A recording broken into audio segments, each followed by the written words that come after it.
Hi, yes, there's sound, and we're just giving it a couple minutes just for everyone to be able to join, and then we'll get going. But hopefully everyone can hear me okay, so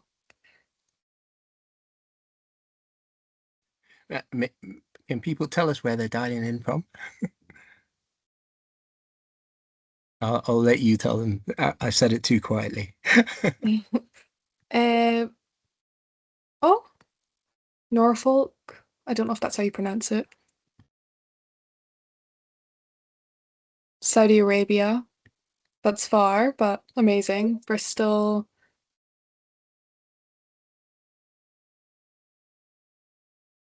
Hi, Natalie.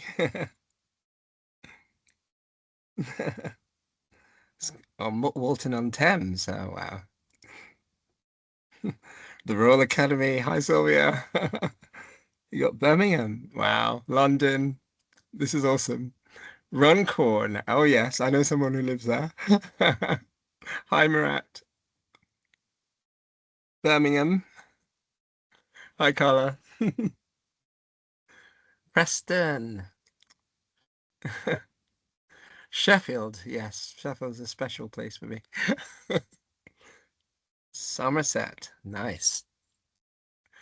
I wonder, is it sunny in Somerset? And then Nika says from the ends. Oh dear.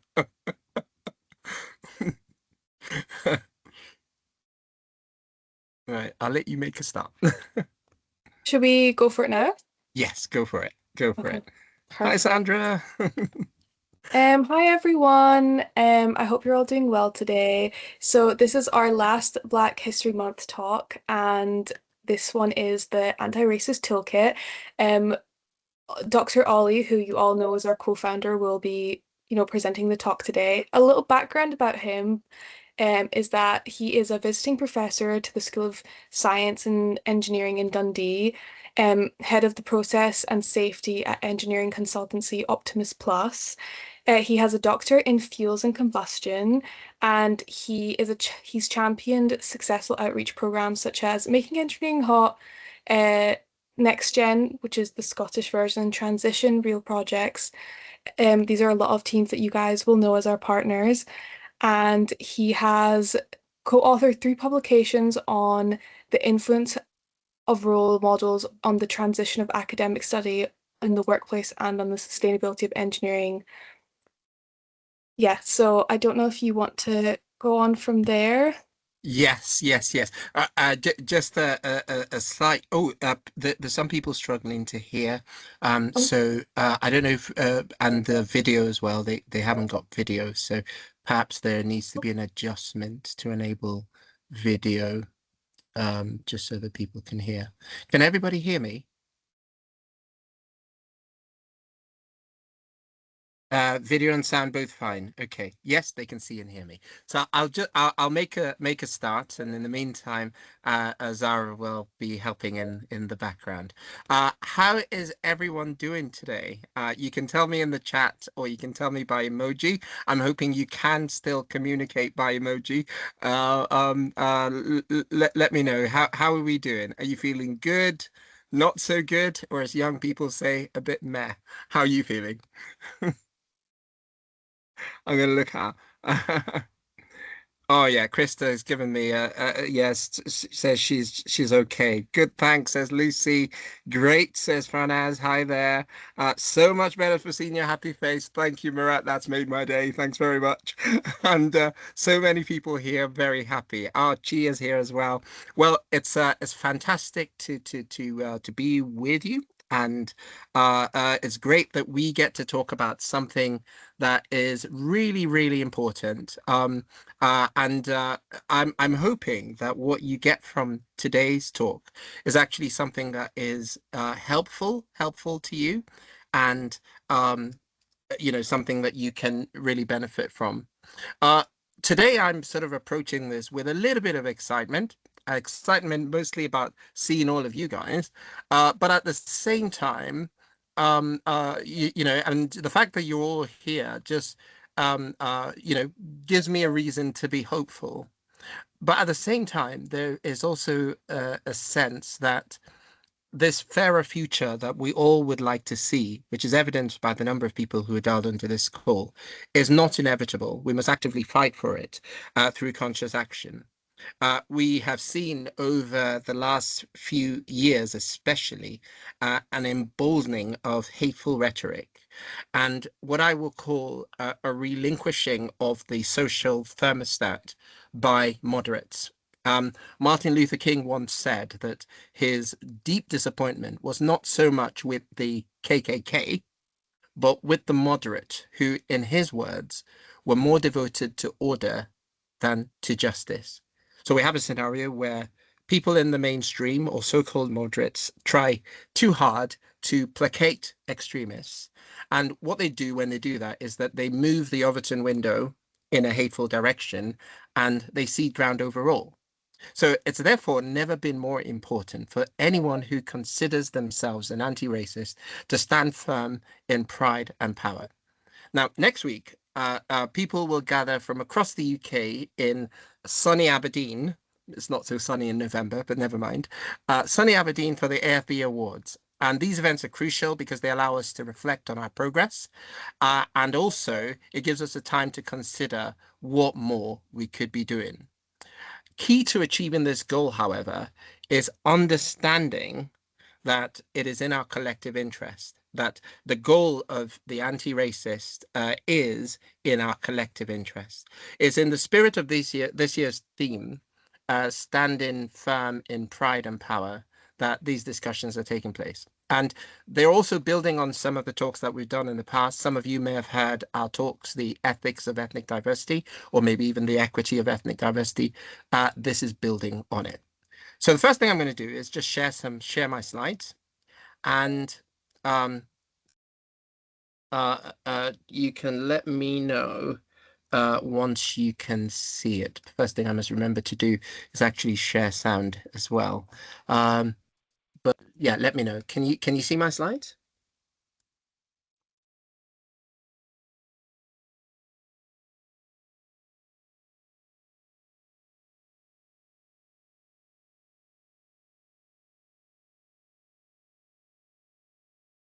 Oh, Ollie, you've muted yourself.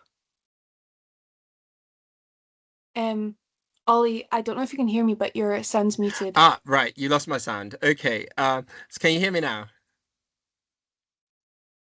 Can you hear me? Yes, good. Yeah. I feel like that Malibu advert. Can you hear me now?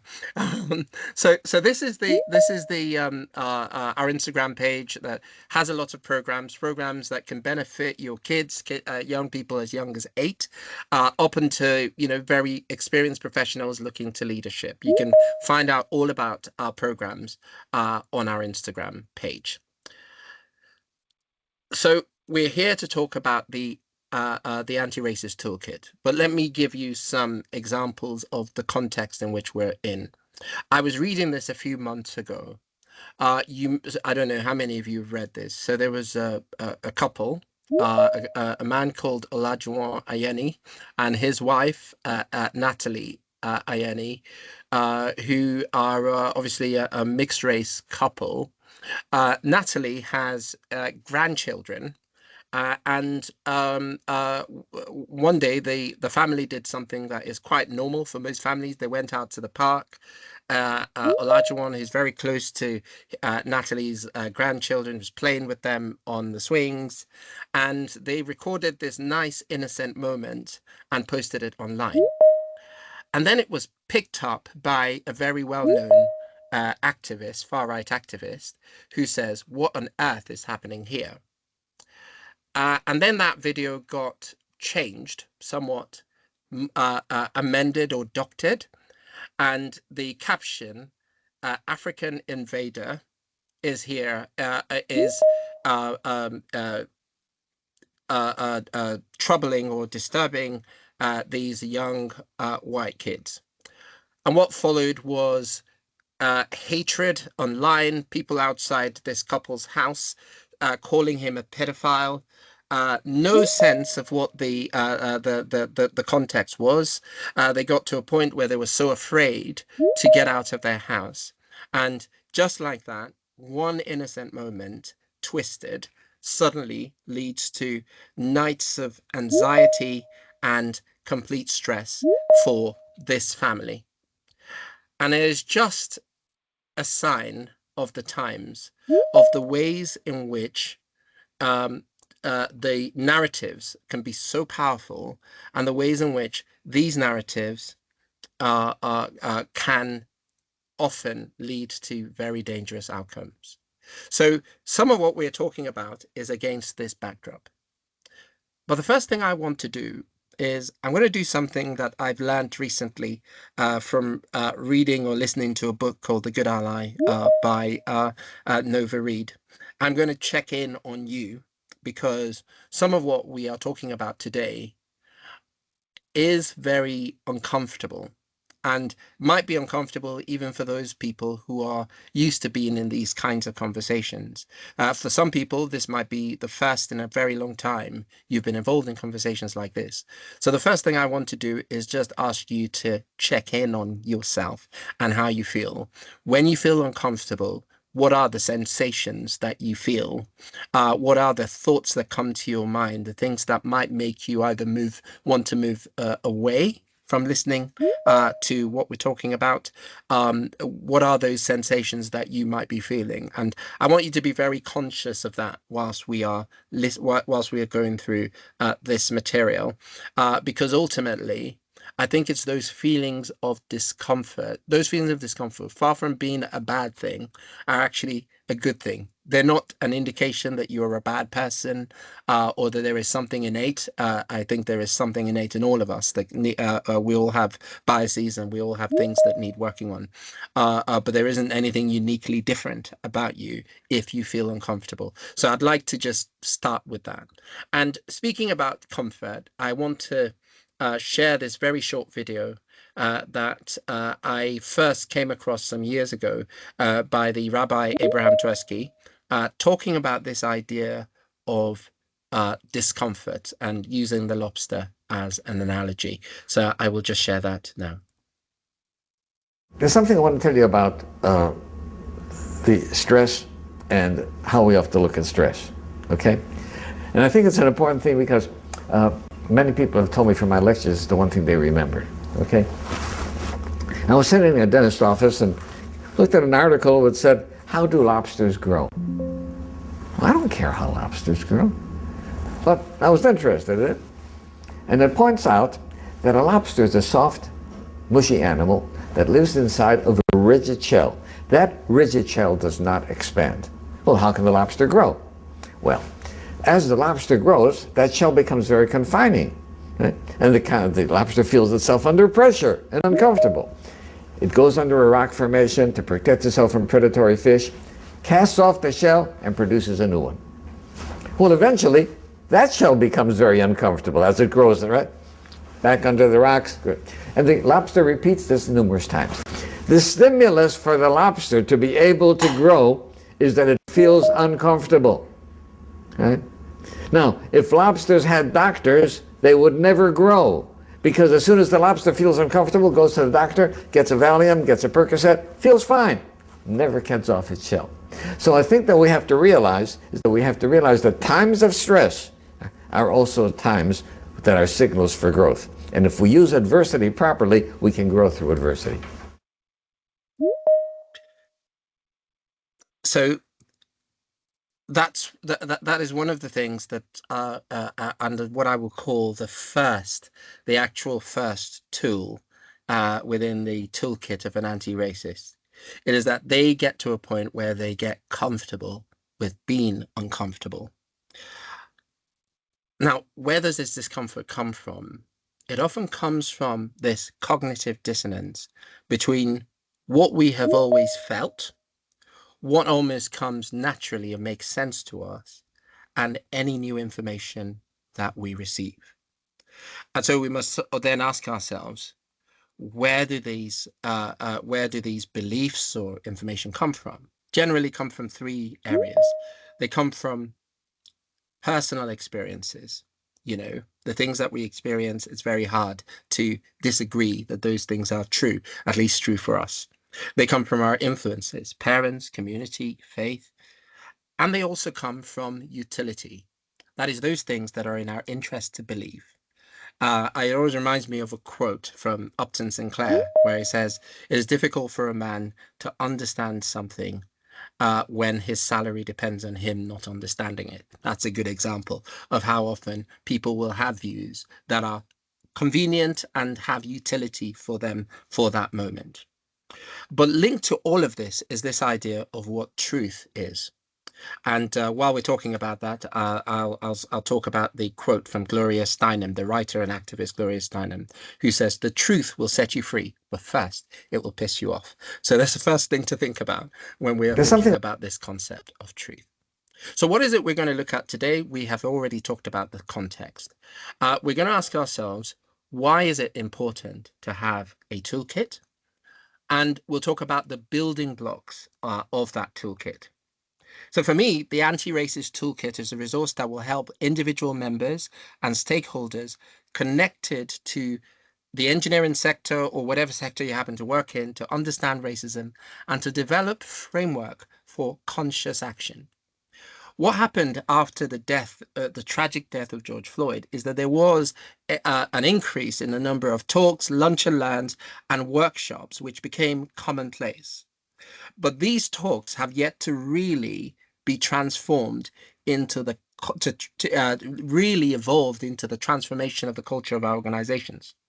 Even where specific initiatives or targets are set, they can often be quite arbitrary, not based on any real assessment of the status quo, not tied to the organization's vision as such.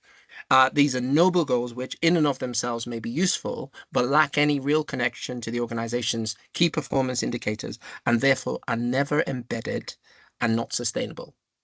So, just last week, I was having a conversation with a very senior leader who had expressed a significant concern about the use of the term diversity. They rightly observed that many diversity-related initiatives are implemented without truly being embedded within the organization's culture. And while I agree with their concern about the lack of sustained impact, I also emphasize that embedding cultural change is a process. It is crucial to go through the initial stages of awareness before lasting change can take root. And for me, that is why this is important. Now, let me just say that the purpose of this toolkit is not to tell you, not to prescribe to you what your company's toolkit should be exactly. What I'm looking at mainly here are the building blocks, so if you like, ingredients, when we're thinking about what your toolkit should cover. And throughout this presentation, I'm therefore going to be making 6 points that you will hear reiterated throughout this presentation. The first is that racism is a set of ideas, values, and systems that result in the denial of equal opportunity to the affected group. So these are a set of ideas that can be held by anybody, but they are a set of ideas, values, and systems that result in the denial of equal opportunity. That's my first point.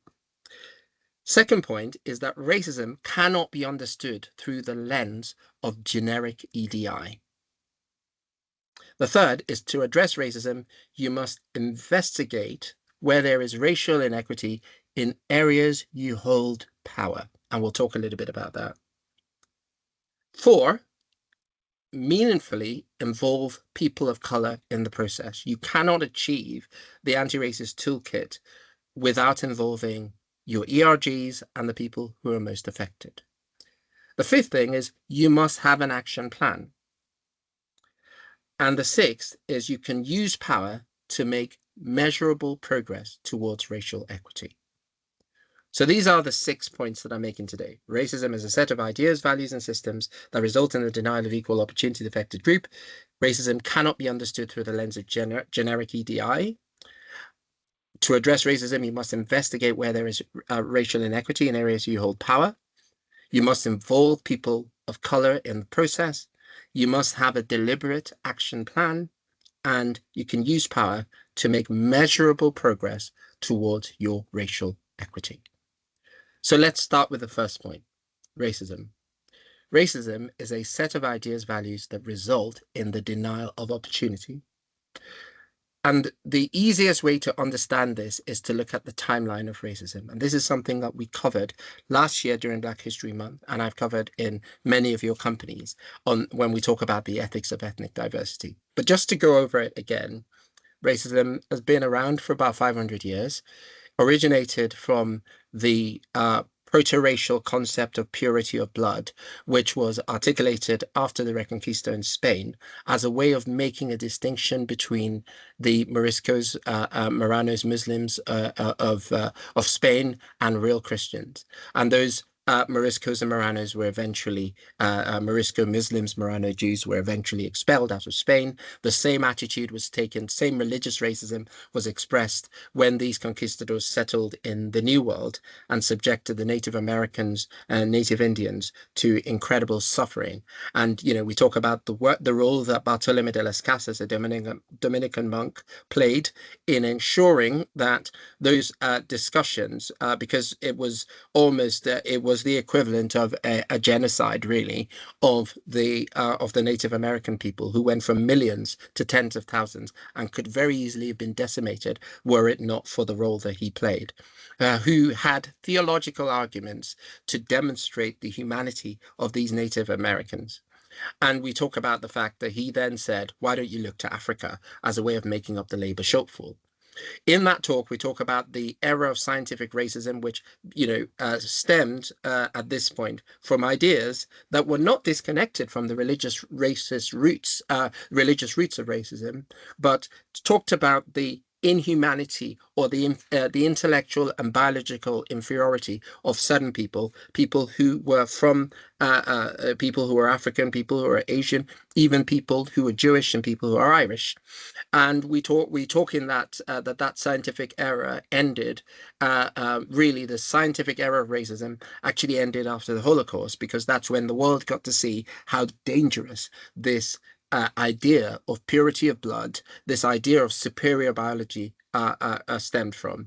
And in 1950, UNESCO made that declaration after discussions with anthropologists and geneticists that race is not a genuine biological category. We then talk about the evolution of racism, the mutation yet again of racism during a time when many of the laws that brought in civil rights came about. The Race Relations Act was brought into force here in 1965, and we're actually just at the, I believe it's 60th anniversary of the Race Relations Act this year. And it was brought in, and it made certain overt acts illegal. But that didn't stop racism from mutating into cultural racism. That was less about superior human beings and more about superior cultures. And the quote that I really that always resonates when we're talking about cultural racism is the quote from the Israeli sociologist Yuri Ben Eliezer, when he says that the defining a characteristic of modern racism is the fact that it essentializes ethnicity and religion and traps people into supposedly immutable reference categories, as if they are incapable of changing their identity or adapting to a new reality. By these means, cultural racism treats the other culture as a threat that might contaminate the dominant culture and its internal coherence. Such a view is clearly based on the idea that there are certain groups that are the true carriers of the national culture, whilst others are potential slayers of its purity. You can hear some of that in some of the rhetorics that has come from politicians. Just a couple of weeks ago, we had a very young politician talking about repatriating British citizens. These are conversations that were had 106 years ago, now happening in 2025 by somebody who was born in 1991. This just shows you exactly how racism can mutate. It's like a stubborn virus that just mutates from one form to another. But within this timeline is a reservoir of ideas that still go around today, ideas around the great replacement theory. And you can listen to the MO of certain actors on the political scene and on the social scene today, and you can hear within them everything around the Great Replacement theory. It was just last year I was invited by the Royal Society to be an expert witness on a case. And it was a case to do with somebody who had made a number of inflammatory statements. And they wanted to know if those could technically be seen as racist comments. Now, whilst I did say at the end that I didn't think quite a lot of things that were said, however ill-informed, were necessarily racist comments, I did say that if they wanted to understand the foundation of it, they should look up the Great Replacement theory, because that really explains quite a lot of the sentiment behind what this man had said. So it's a set of ideas. It's a set of ideas that can then evolve into that can have different manifestations. Most of us boil racism down to what he said to her or what she said to him, interpersonal things. But the problem with doing that is that it would be the equivalent of seeing a lake that was contaminated, and you see fish dying in that lake, and instead of and you then take out various fish and try to clean them out without understanding that the whole lake needs dredging. It's not just the case of individual acts. And when we get past the point, we cannot get to the anti-racist toolkit successfully if we don't start to think about racism as something that is a lot more than just individual acts that happen between two people. You can have interpersonal racism. It can happen at an institutional level. And some of that is just by default. You can get situations where certain laws and certain structures were put in place without a certain demographic in mind. And the process by which you start to take into account the fact that there is a wider range of people who now use a service is the process by which we start to deal with some of these institutional and structural issues. And there is also the internalized aspect. And so it is not uncommon to hear people who may seem to be people of color who themselves say very racist things like not all cultures are equal, and don't understand that those itself have very racist roots. And so those are some of the things that we need to start to understand and define. We need to understand that racism is not just he said, she said, or what he said to her, or what she said to him. There are systems that are put in place that have never been through a rethink based on the changing demographic within the country. And it is those things that need to be transformed. Now, how do these narratives, how do these ideas manifest? How do they show up in in the world today? They show up in the form of false narratives. And this is one of the most important things that an anti-racist needs in the world today is the ability to identify. It's critical thinking, really, is the ability to identify incomplete narratives. I was always taught as a young boy in Sunday school that when you were tempted, that quite often it was often said that the devil quoted scripture. Basically, what they meant is that there was always truth, but in that truth, there was just a tiny lie. And actually, when I think of the way that modern racism operates, it operates exactly the same way. Albert Maisley once said that tyranny is the deliberate removal of nuance. And I think understanding that particular quote is key to understanding how the world operates today. It's false narratives, it's the things that we hear, sometimes very casual things. And, these can easily be picked up by any of us. I might believe some of these ideas that are racist ideas, but I haven't had the tools to question them. One of the most powerful things that an anti-racist can have in their toolkit is just the ability to ask, how do you know that? So I'm going to give you an example. And it was an example of a conversation I heard between a journalist, a very well-known journalist, and a very well-known public academic. And while they were being interviewed, the journalist decided to put some statements that this academic had made on a TV channel under scrutiny. And this is how the conversation went. The journalist said, "You said on a TV channel that more than 50% of social housing is now occupied by people who are not British. That you said this is not acceptable." The journalist then said, "Well, forget unacceptable. It's just not true." The academic said, "Well, I think it's about 47 to 48%. The journalist replied, "It's not actually. The percentage of people who are not British in London social housing is about 14%. 85% of the people in social housing in London are British citizens."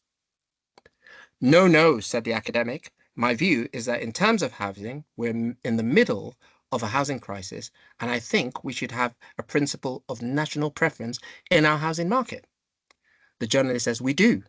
85% of people are British in London who are in social housing. You falsely said that more than 50% are not British. More than 50% are not British. That's false." The academic then said, "No, across the country, more generally." Journalist said, "Across the country, it's 90% in social housing, according to the Ministry of Housing. We checked." The academic said, "Also, we're allocating social housing. We also used to take into account things like commitment to the community, looking after the property. We don't really do that anymore." The journalist says, "That's a fair point, but that's not what you said, though. I just want to go back to what you said. With respect, more than 50% of social housing in London is now occupied by people who are not British. That is not true." "I need to look at the statistics," said the academic. The journalist says, "We have statistics from the London government. The figure is 85%. According to the 2021 census data, only 14% of Londoners living in social housing do not hold a UK passport. This has been pointed out to you for the last year. In fact, you went on to the same news channel and corrected and said 48% of people who are not born in Britain. But would you accept that the vast majority of people who are in social housing are British?" The academic says, "I need to look at the data." Journalist says, "I've got the data. You can read it. I've got it here, copied and pasted." The academic said, "The fact that 48% in social housing is headed by someone who's not born in Britain is a problem." The journalist said, "Well, that's a different argument with respect.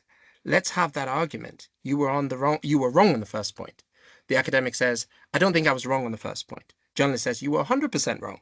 Academic says, "I need to look at the data."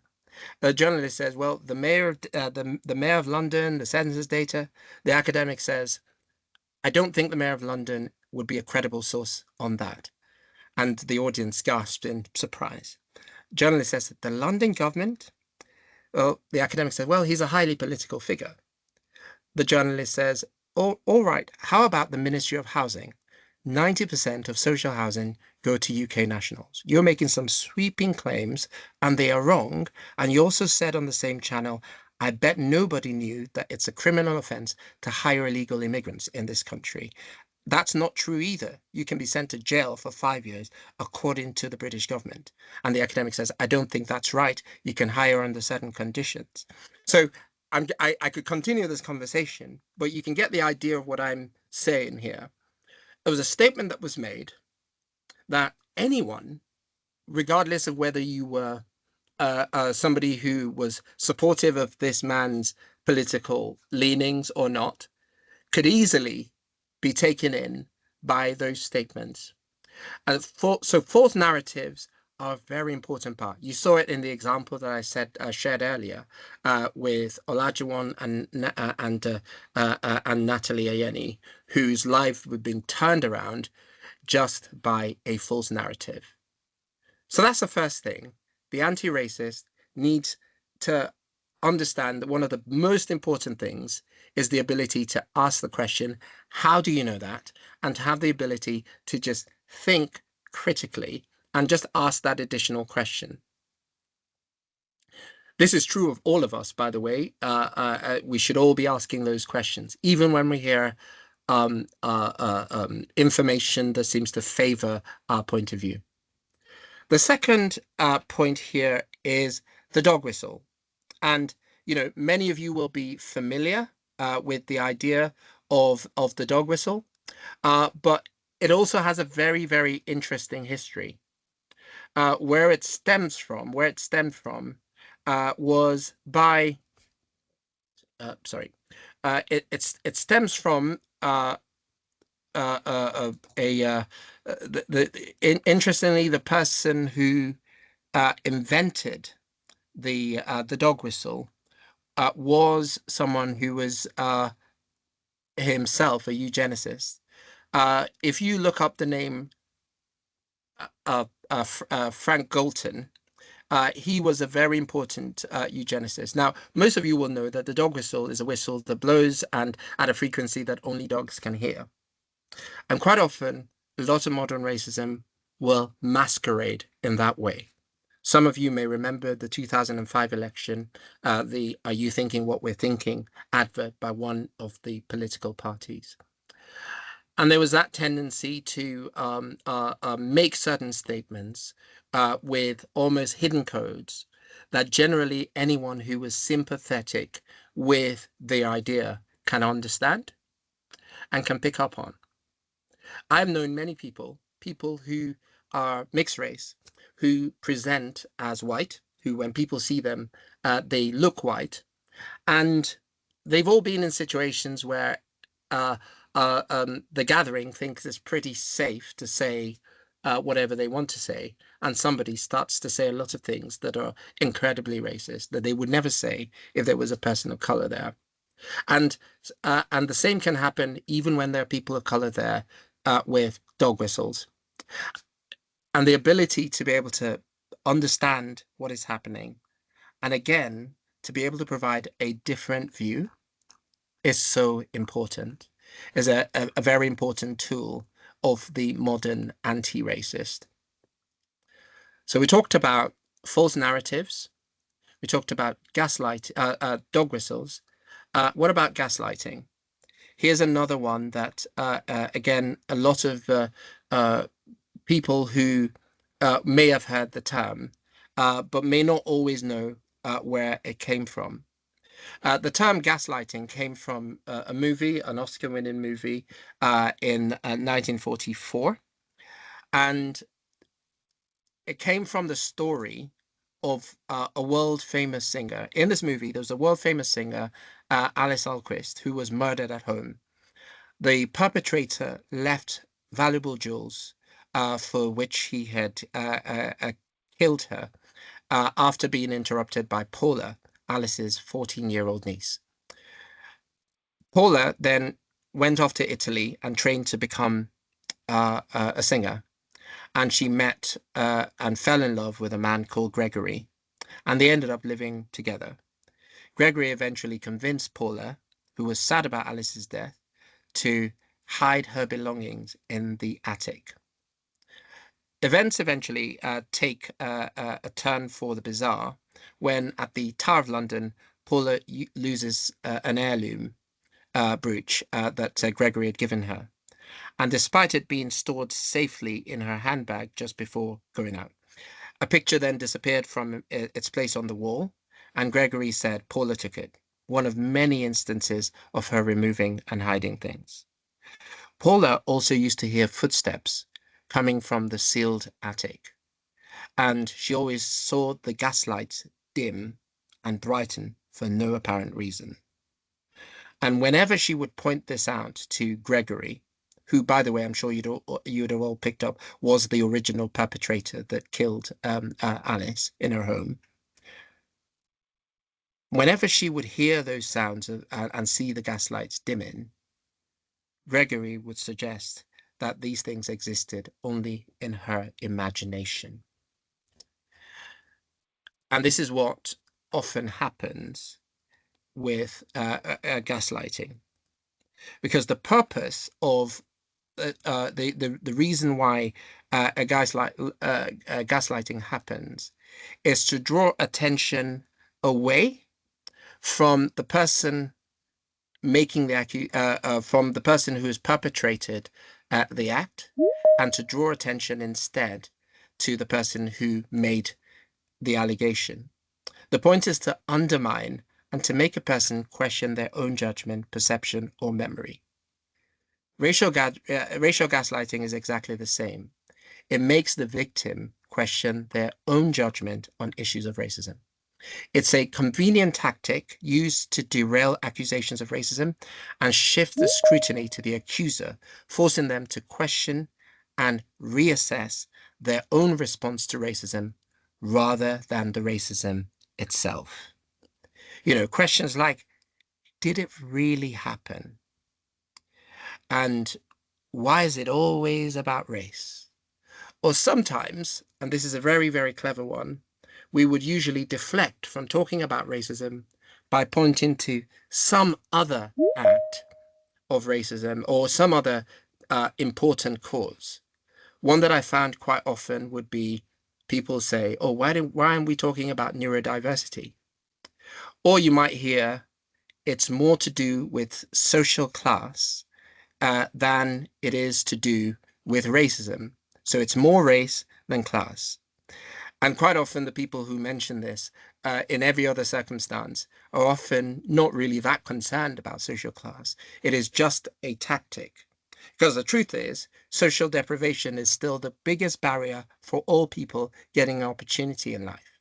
But according to the Joseph Rowntree Foundation, it shows that people of color, Black minority ethnic people, are much more likely to be living in income poverty than a lot of their white neighbors and people. Some 20% of white Britons are living in income poverty compared to 30% of Black Caribbeans, 45% of Africans, 55% of Pakistani, 65% of Bangladeshi. So those are things that quite often do not are often used to deflect. I have met many people in the last few months who have faced all kinds of racist incidents that often led to them leaving the organization, leaving the company. And quite often, gaslighting has been the tactic. So if we're serious about addressing racism, we must think about gaslighting. So I spent quite a lot of time talking about the define building block, because until we actually come to a conclusion and come to an agreement of what it is we're trying to deal with here, we've got no chance of actually dealing with the problem. What then follows is a process of understanding. And this is the reason why I'm going to point out the fact that racism cannot be understood through the lens of generic EDI. You must have particular resources dedicated to it. The writer Shireen Daniels, who is a friend of AFBE, actually speaks about this very well in her book, The Anti-Racist Organization, where she talks about the analogy between she talked about a time when she was diagnosed with a form of cancer. And it all began with an appointment with a general practitioner. She then talked about being referred by the general practitioner to a specialist, to the therapist, the people that worked with her on various forms of therapy. And that analogy that she makes between a general practitioner, and by that I'm thinking of the general EDI, and actually somebody who understands and has an area of specialization or resources actually dedicated to understanding racism, understanding the systemic nature in which it operates, is incredibly important. So that's the point I'd like to make. I'm going to just quickly share this video. It's a video by the Business Arcadis that just talks about the experience of people who work in a company. It was done for Black History Month a few years ago. But something that they also did, which was quite interesting, is that they got white allies to articulate these points. And it just feels a bit different when you listen to it.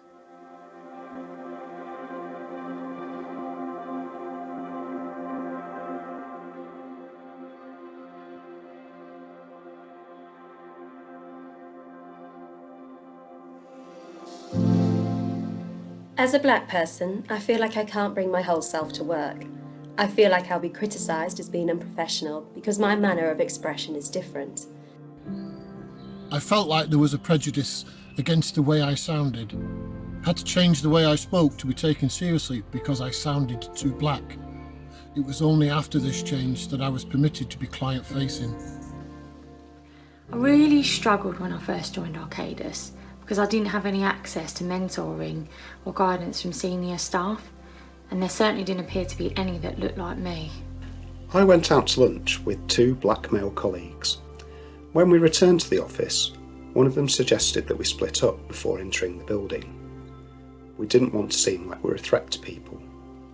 We didn't feel we could hang out together without being seen as threatening. In the end, we decided not to split up and we entered the office together. As we walked through the door, someone we didn't know said, "You look like a gang." I am an Indian and a Hindu. However, people often assume that I'm a Muslim. It was intended as a joke, but I was even asked after September the 11th whether I was going to fly a plane into a building. Probably the most insulting thing that has ever been said to me was that I was pretty, followed by a query as to whether I had white in me, because I didn't have a big nose like an African. I'm often introduced as having a Christian name, and I find that some people can't be bothered to even try to pronounce my name properly. My name is my identity. People don't really appreciate the harm they inflict with their carelessness. I was facilitating a workshop for a client with a delegate list that included several senior colleagues from Arcadis. I made use of the Arcadis workshop rules as a guide for managing attendee behaviours. One member of the client organisation said, "I don't know what country you're from, but we don't behave like that here." That experience knocked my confidence, especially because not one of the other Arcadians in the room spoke up in my defence. One day I was in the office and I just happened to bump into some black colleagues in the breakout area and started chatting. A senior manager then walks past and says to us, "Are you forming a gang?" We just looked at them with complete disbelief. I found it weird that in a corporate setting, I would stretch out my hand to shake with people, and they would then attempt to fist bump me instead. I don't think this would have happened if I was white. I'm one of the only two Asian people in my team, and the other person happens to have the same surname as I do. We look completely differently, so this is where similarity ends. Yet, I've experienced people at work coming up to me and having conversations thinking I am the other person. It just makes me think some people don't see me at all. They just see my race.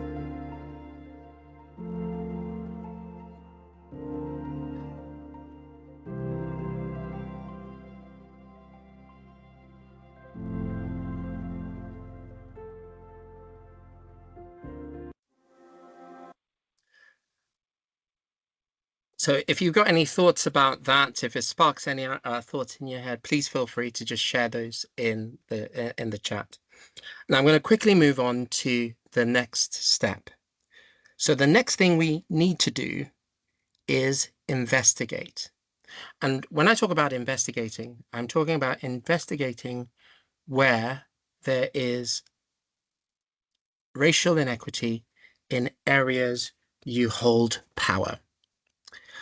And one of the things to sort of think about when we're looking at that is something called social dominance orientation.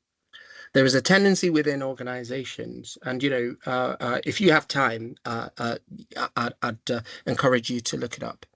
But there is a tendency within organizations when we think about the ways in which decisions get made, the ways in which advantage gets had or progress gets had, the way in which our culture works, there is a tendency to forget that everyone in that organization is a human being who has come in from all of the experiences that they bring to that context. And therefore, many of the rules that happen in society, regardless of what your policies or intentions might be, will still work according to those rules and according to those principles. And one of the things that social social dominance orientation really sort of points out is that exact point. So we must investigate, where are those levers of power? It's not always obvious. I mean, the first place most people think about is the top of the organization. The first place most people think about is the leadership. But actually, it requires a lot more nuanced thinking. The status that people bring to a situation, and that involves gender, involves social class, often involves race. Thinking about how those interactions happen and where the true levers of power are within an organization are an important part of what it means to investigate. Part of what it also means to investigate is to understand whether you have what might be called an extractive culture and an inclusive culture. Think about it. People join an organization. They join an organization, and depending on what identities they bring into that organization, it provides certain layers of privilege, access, opportunity within this culture. And what happens is, quite often in many systems, you have what would be referred to as the in-group, and and usually everybody else falls within an out-group. And there are 1,001 things that can decide whether you're in an in-group or an out-group. But within an extractive culture, decisions are made quite often arbitrarily as to who belongs in the in-group, who belongs, and this can be irrespective of position within an organization. And decisions can easily be made about who is not within that in-group, who's in the out-group. And quite often what happens is that most contributions and most progress gets attributed to the in-group, and people on the out-group who might make various contributions, their contributions are often only seen through the prism of that person within the in-group who they've either had to report that thing to, or who has perhaps even reiterated the view. I mean, so we'll see it all the time in meetings. A person makes a comment, quite often a woman makes a comment within a meeting, nothing, there is no response. A few moments later, another person, probably a man, makes the same statement, and all of a sudden, everyone's thinking, why didn't we think of that? It's almost like the statement that a person made. That's a really good point you've made, Mildred. Would any man in the room like to make it? And ultimately, that is what it looks like to have an extractive and not an inclusive culture.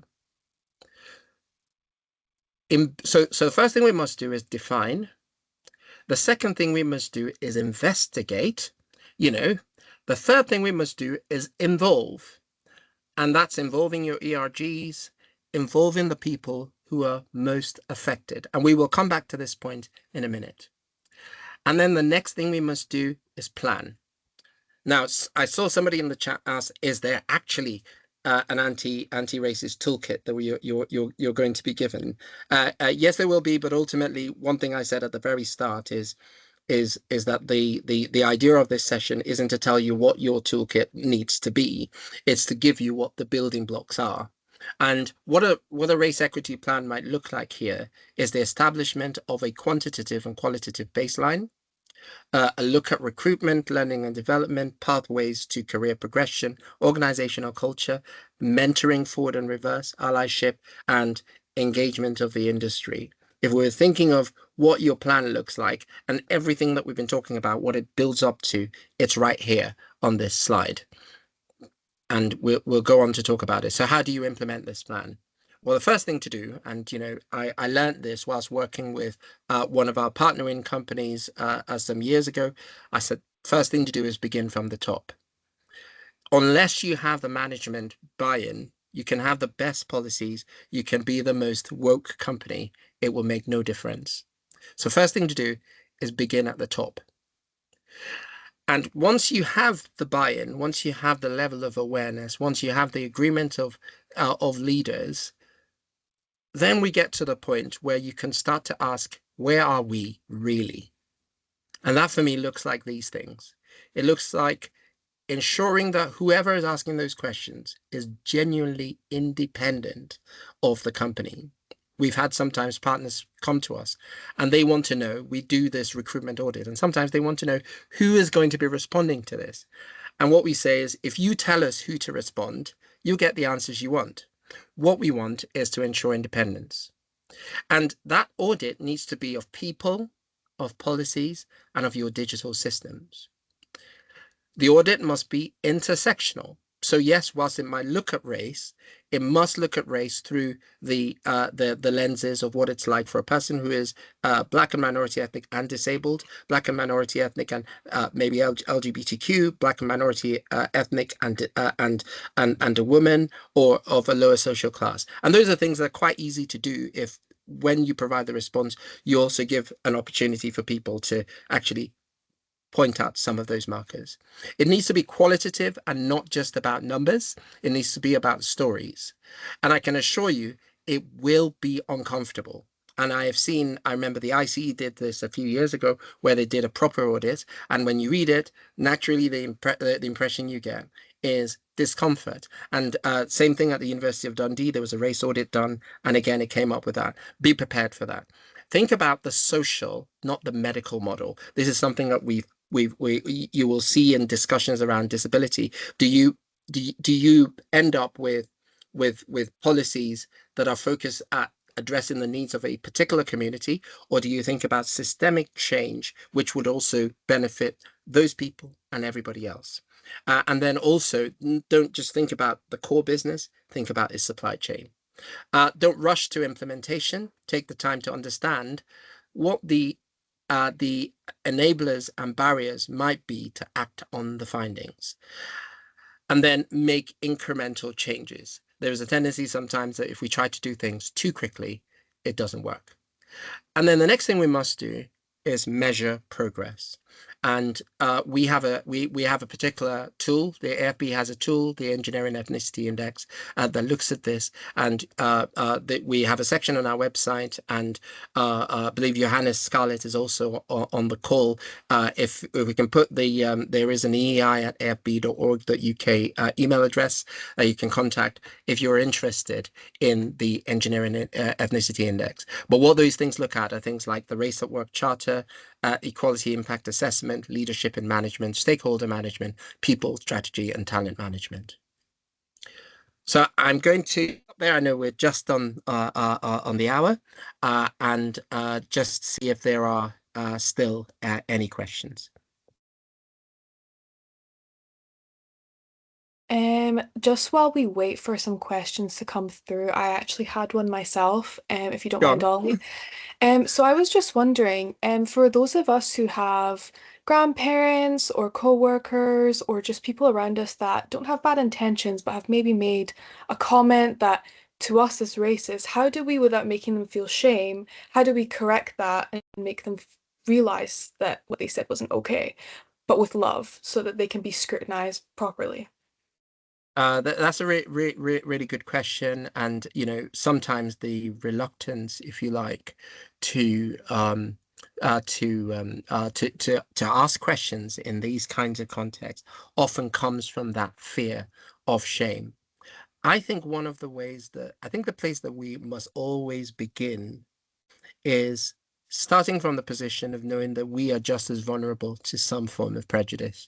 Um, uh, Somebody said once in a meeting, says everyone here is a potential majority ally to someone.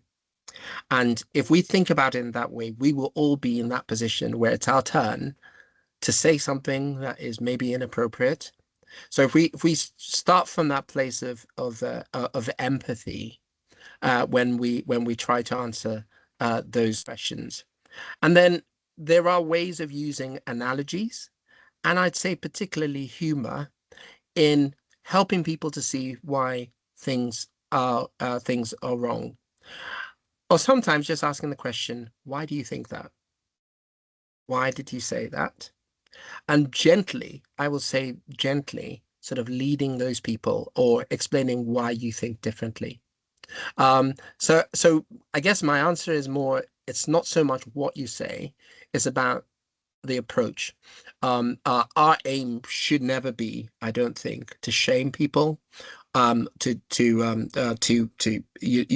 judge people. But sometimes you cannot there's nothing you can do about those emotions of shame. And sometimes it's very important as a person who's a majority ally that you never rely on the black person to almost help you cope with that feeling of shame. Um, it goes back to the thing I said around discomfort. There is this element of leaning into the discomfort if you are an ally. But to sort of answer the question broadly, I'd say start from a place of empathy and, from a place of humility, knowing that you yourself, in a completely different context, might be the person who said something wrong. How would you want to be approached at that point? Thank you. That's amazing. I think it was especially important because the way society is taking a turn these days to just Yeah, always have that in on guard. We've got yeah, some questions come through. I'm just scrolling up to not miss anything. yeah. Um, so someone asked, how do you deal with or process the emotional load of this work while you need to be calm and distant when exploring these concepts to lay That an that's audience? that is such a important question. And every one of us who spends some time, I mean, I work as an engineer, that's the day job. And but at the same time, people like me, Nika, and others have almost committed our whole working life to also trying to address racial disparity. And it can really take a toll at times. And I think being kind to yourself and just allowing yourself, sometimes it's just too much. And it's not necessary to comment about everything. It's not necessary to respond to everything. It's not necessary to post about everything. Um, it's keeping an eye on, or just thinking about yourself and thinking about your own well-being. And there's a reason why I started with sort of the comfort factor. It is important to look after yourself and look after your mental health. And there are many situations when, as I say, sometimes when you lose, you win. It's okay to lose an argument. It's okay to lose an argument on Twitter or on LinkedIn, or as in to be too exhausted to come back with another retort to this ignorant statement that somebody may have made, or at least to you sounds ignorant. It's okay to do that. Sometimes it's just good to take a break, because without that, you don't then have the resources it is hard work sometimes, and it is frustrating sometimes. And every now and then I've been in meetings where that frustration does boil over. I know I sound like a really cheerful guy, but sometimes I do get stress sometimes. And the best thing to do at that time is just switch off. Do something that is, and don't feel the need to engage. You're not going to solve the problem of racism in one day, so give yourself some time. Thank you. There's another question asking how do you get people that are anti-woke into the conversation? There are some people, I hate to say this, but there are some people that will never be got into the conversation, who are almost invested in this. But then there are others who are just, in many cases, misinformed, taken in by these false narratives. And so is the reason why I started with the idea of false narratives, is that every time I hear something, every time someone says something, it is important to go back and look at it and think about it. Recently, there was a politician, for example, who talked about um, uh, uh, seeing too many black faces on adverts, and the fact that it just seemed to annoy them, or a person who went to a town in the Midlands and says they couldn't see a white face, and all feeds into this great replacement theory narrative that basically the minorities are taking over, to put it flippantly. The first thing we must do is ourselves understand the facts. Is it true? If it is true, then perhaps they have a point. If it isn't true, then we look at the facts and we query them gently with facts. Says, how do you know that? Um, this is what I saw. This was my impression of the whole issue. And I think that process might not seem, it won't make it onto a YouTube video, Ollie destroys such and such, as is quite common on TikTok and so on. But it is those incremental steps, those little question marks, often delivered with kindness and politeness, is those things that give people another pause for thought. Thank you. Someone else is asking about hiring practices. How do we boost diversity through getting people to apply, more diverse people to apply? Well, one of the most important things, and this is part of AFBE's work. AFBE is a network of very of members. We have about 2,500 members in our network, and these are all people who are in the community, who quite often may not know about your company, may not know about. So one of the things that we do is we are effectively a connector. When companies partner with AFBE, we're able to advertise their jobs on our jobs board. We're able to connect with them. And your company may not be an engineering company, but there are many groups like ours who also do similar things in other sectors. And so the first thing to do is engage with the community. It's really engage with the community. Actually, I'm going to correct myself there. First thing to do is ask yourself if your company is actually ready for an environment in which people who are culturally different, or who may come from a different country, or from minority ethnic origins, if you are prepared to receive them, because you can easily hire diversity, but do they stay? Quite often, when diversity is put before inclusion, what happens is people come in and they leave, and there is a retention problem. So that's maybe the first thing to ask. Second thing is, how can you engage? How can you engage with the community? And we are one community, and there are others. I would obviously say that we're the best one because I am biased, but it's important to engage with groups like ours. The third sector can really help with that. Bridge that gap between corporate institutions and the communities that they represent. Sorry, I just muted myself. Thank you. I was also going to say, in a day of mass information, how do we know that the information we have is good quality, and that we just know how to direct ourselves through that? This is so important, because with the world of AI, generative AI, and so on, it's going to get even more complicated. You remember the timeline I shared about the mutation of racism from what started off as religious and mutated into scientific and then to cultural. And I remember giving this presentation at the University of Dundee, and Professor Harry Hundall from the university said, "Are we on the verge of a different mutation, one that is digital?" Whilst I don't necessarily think we are, I think that those same expressions of racism will start to evolve in those ways. As somebody said, algorithms are opinions embedded in code. So we need to start to think about that. And the most important tool we need is just the ability to ask the question. I've said it a number of times, I'm going to say it again. How do you know that? Asking the question, and just having those sort of critical thinking. And that should apply as much, maybe even more, to things that I say as it is for somebody else who might say something that sounds like it's a might be a racist comment. The important thing to ask is, what are the facts? And not everything that even supposed anti-racists say is necessarily correct. There are some things that we say we've come to believe, but we never interrogate.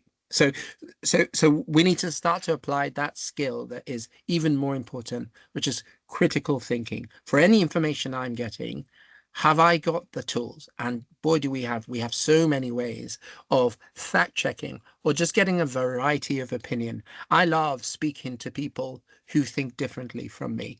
I listen, I read books by people who have a very, especially people of color, who have a very different take on racism than I do, because it is important to continue. Remember the quote from Albert Maisli's that tyranny is the deliberate removal of nuance, and what multiple sources gives us is the ability to apply nuanced thinking to anything. Headlines are very rarely ever accurate. Perfect, thank you. Just waiting for some more questions, but just a quick other one. Back in, I can't remember what year it was, but we had Obama voted in as the first Black president, and then now we have someone like Donald Trump, which I'm not going to say much on. We made so much progress in the last decade, and we got to a really good place, and then suddenly it seems like we're kind of slipping back. Hmm. And what do you think is causing this, like, degradation, and like how do we stop it from happening? Yeah, yeah. So at the risk of, I know Nika is on the call as well. At the risk of breaking any AFB rules, I'm going to answer the question without speaking about the particular political figures Yes, of course. involved. But I understand the point that you're making. It is actually, it highlights the fact that there is no inevitable progression towards justice. It's not, there is nothing guaranteed. And every now and then I'll hear people talking about how much hope they have in the young, and how much hope they have in the young who they believe just have a different mindset from people in my generation, Generation X, or maybe baby boomers before me. And whilst there is some truth to that, the truth is they will grow up into a world that is still unjust. And unless we do the work to actually make the changes that are necessary to pave a fairer world for them, nothing will change. And that's important. And so there it's important for us to realize one of the reasons why an anti-racist mindset or active anti-racism is important is that it is a constant fight. A quote that has meant a lot more to me, and it was made by a famous politician. Says he who says he doesn't want to talk about politics. He says something that has really resonated with me. He says, "There's no final defeat, no final victory, just the same battles over and over again. So you better toughen up." And that's what he says. And in some ways, that should sound depressing, but actually it sounds encouraging to me. It's good to know and to be prepared for the fight. And our fight is not with fists or weapons or anything like that. Our fight is with counter arguments. Our fight is with counter attitudes. Our fight is with mentoring and sponsoring and just operating in the completely opposite spirit to the spirit of the times. So actually that move from what seemed to be a watershed moment. I remember a day after that happened, a man walking up to me with a massive smile on his face and a newsagent in Croydon. And he said to me, he didn't never met me before, but he just had so much hope. He says, "That's the end of racism." And that was what he thought on that day, on the 5th of November, 2008. And when we look back, we realize that no, if anything, there's arguments to say things have gotten worse. And that's even before a certain person got into the White House. So it just shows that there's a constant battle.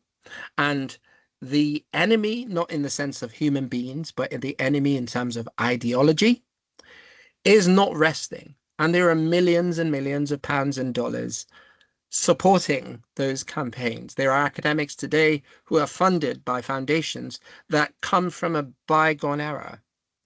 And so there's a lot of money, there's a lot of resource, there is a lot of energy behind the counter campaign.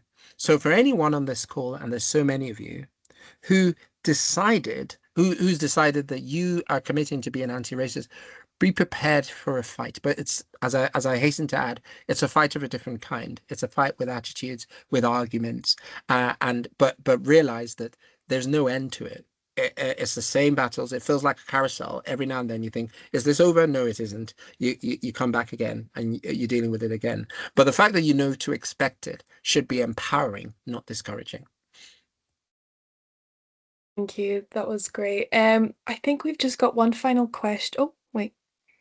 We've got two more actually. One is from Alexander saying, I've been redundant for 7 months. I've Hmm. not been able to secure a role. I've been going through interviews, and when they see me as a person of color, the conversation changes. They Hmm. are really happy with my CV and skills until they meet the face behind it. Hmm. The job roles I interview for has been re-advertised after I was told it had been offered to a more suitable person. What Hmm. is your advice? Well, I'm going to give advice to you. I would say that there are many, many, many organizations that adopt very inclusive practices. We are partnered with quite a few of them. So please get in touch with AFBE. We have a number of events, whether it's the Graduate Roadshow or transition events, where you get to sit in the offices of those people. And over time, we have seen many of those people who had tried to get into work, who come into transition, and within months are able to get into work. So really, and we're not the only organization. There are others, but uh, uh, basically let the community help is what I will say, and we can identify those companies. The other thing I will say is get a mentor. Particularly, you can have multiple mentors. Your mentor doesn't have to be the same same gender or race as you. But I would suggest FB, for example, has a mentoring program, and we can connect you with a mentor who may have gone through exactly what you're going through and may be able to provide you with the tools. The two most effective things in all diversity and inclusion initiatives, I believe, is mentoring and sponsorship. So I say join the community and see what AFE can do to help you, and also get a mentor. And AFE can provide you a mentor, but you might have people in your circles as well who are mentors who can look at your specific situation. And support you through it by giving you advice. And the sponsor is the person who refers you within their organization as well. So those are the things that's the advice that I will give to you. I'm sure there are many other things you can do. There might be some basic things that you might be missing that are just basic things that anyone applying for a job should know. And there's never enough of I'm a firm believer in the multitude of counselors there is safety, as the book of Proverbs says in the Bible. So I believe that there are many things that you can probably do to make yourself a lot more visible, and if you like, sometimes to unfortunately help people bypass what might be their own preconceived opinions. But those are things that we can work on together. And if you come onto a transition program, we can support. In fact, Jessica Osborne, who's part of STEM Returners, an organization we're a big fan of, partners of AFBE, is already offering you some support. You see, community happening right here. Thanks, Jess. There's also the jobs boards as well on our website that you can access some opportunities. There's also someone asking, can we use these tools in terms of other discriminations like gender and age? I think we can use the same approach for sure. I think we can use I think we can use the same approach to understand it. What I would suggest what I would suggest is that you um, uh, uh, first of all apply some of these in this context. And then see what you can learn. Because remember, when I spoke about the social and the medical model, which is an approach that is often looked at when we talk about disability, which is exactly borrowing from one strand of diversity for another. Um, what I said was you can do what's traditionally been done, which is called the medical model, which is to say these people are underrepresented and they've got issues that we need to fix. Or you can say there is a problem systemically, and if we can solve that problem, it will help these people we're trying to help, but it will help everybody else. So my suggestion would be try to use these tools for your racial equity plan first, and then see and if you get it right, I expect that the benefits will also, I'm not talking about trickling down, but they will also enhance other things. But yeah, you can definitely use it for other strands as well. I would just suggest you start with race in this particular context. Thank you. We've got another question asking, I've encountered situations of internalized racism, for example, a black colleague telling another black colleague to speak properly, or an airline staff as in Southeast Asia telling a local person to move back to their booked seat after moving to the emergency exit row, but ignoring someone of European descent that could have done the same thing. How can we deal with internalized racism? Oh, in fact, we will have a presentation on that at some point because it's the racism that that perpetuates. And I'm going to quickly tell you an analogy. And it might sound a little bit provocative, but please stay with me first of all. And but oh, by the way, Zara, Nika has a comment in the chat for you. So there was an experiment, and I read it in a book about business. There was an experiment where a person was talking about the way organizations make decisions. And the analogy they used was a scientist, a sadistic scientist, did an experiment. And in that experiment, he had a number of monkeys in a cage. And he also had some bananas that they were meant to reach. And so he set it up that he would show them the bananas. And every time a monkey tried to reach for the banana, he would turn on the ice hose and hose them down. Quite sadistic, I'm sure you'll see. Why can't the monkey have his banana? And every time the monkeys tried over and over and over again to reach the banana. And every time they tried to grasp the banana, the ice hose would come on and hose them down. It got to a point, he did it so many times that it got to a point that the monkeys, this troop of monkeys, got the idea that this is not a good goal, trying to reach this banana. In fact, every time they reach the banana, this is what will happen. And so what they started doing was pulling each other down. So the moment the monkey would try to, it was actually the troop. It got to a point where the scientist stopped using the hose. His work was done. It got them all believing that they can't have the banana, and so they were all pulling each other down. Now, the person that told this analogy was using it to describe business and doing things, and you don't remember the reason why you started doing them in the first place. But actually, I see that as a very good example of what internalized racism looks like. Because the ultimate aim of the racist isn't to hurt your feelings, isn't even necessarily to deny you an opportunity. The ultimate aim is to get to the point where you believe yourself in your own inferiority. And so if he can do that work, you don't then just become somebody who accepts your position, accepts your role as an inferior person. You become a mouthpiece who helps spread the word and help other people know that they too are the monkeys who can't reach the banana. And that's the danger of it. So how do we deal with it?